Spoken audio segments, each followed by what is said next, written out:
यहाँ पे बच्चों अभी मैं आपके साथ डिस्कस करने जा रहा हूँ क्वेश्चन नंबर 42। और इससे पहले बच्चों मैंने आपके साथ डिस्कस कर दिए थे क्वेश्चन नंबर 40, 41 और अब आप देखने जा रहे हैं क्वेश्चन नंबर 42। तो ये बच्चों आपका हो गया क्वेश्चन नंबर 42। इसको भी हम लोग कंप्लीट करते हैं। ठीक है, चलिए ये हो गया बच्चों क्वेश्चन। तो बच्चों अब आपको और भी ज्यादा धीरे धीरे समझ में आना चालू हो जाएगा। तो यहाँ पे क्या लिखा है कि आपके पास इक्वेशन इक्वेशन क्या है बच्चों, 7x³ - x - 2 = 0। इस इक्वेशन के रूट क्या है?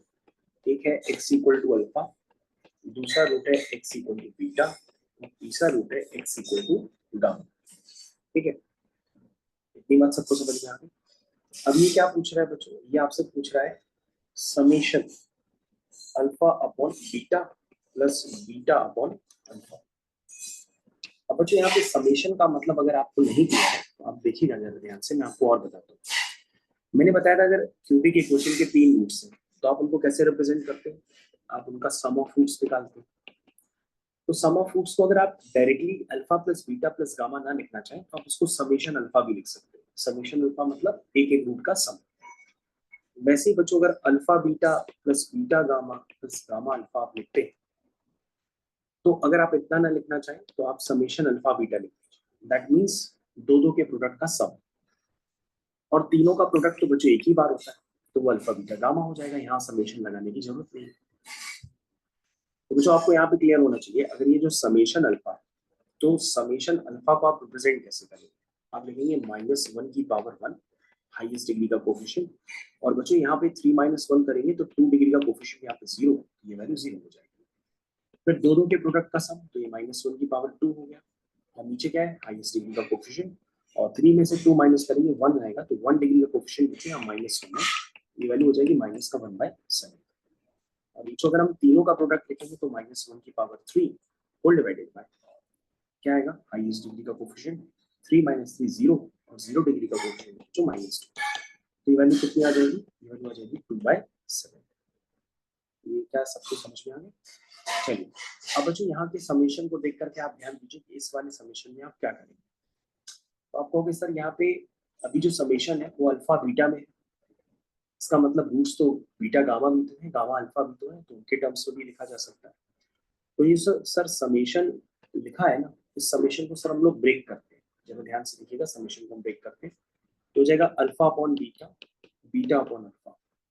तुमने क्या कहा सर, अल्फा बीटा होता है तो बीटा गामा भी तो होता है, ये क्या बन जाएगा? बीटा अपॉन गामा और गामा अपॉन बीटा।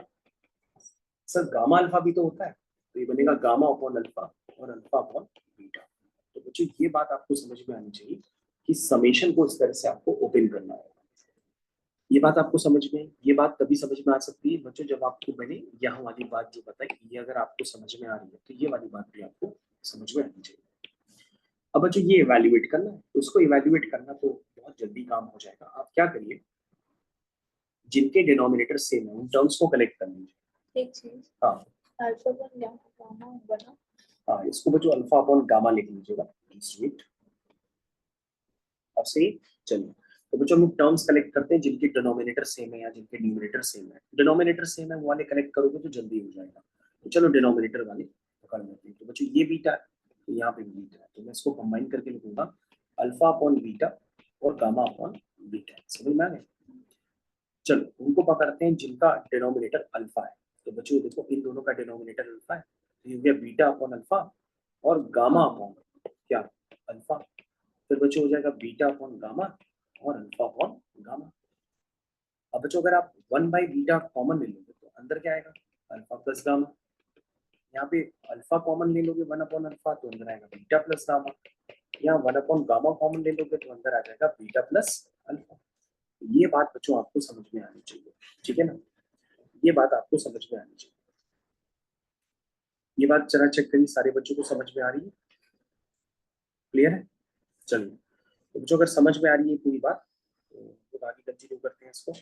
और जल्दी से आप बताइए कि आगे हमें क्या लिखना पड़ेगा। बताइए बच्चों क्या लिखना पड़ेगा। कहोगे सर आपको alpha plus beta plus gamma का सम गिवन है कि वो 0 है ना, तो सर अल्फा प्लस गामा को आप क्या लिख देंगे? -Beta upon beta. Similarly sir ये क्या बन जाएगा?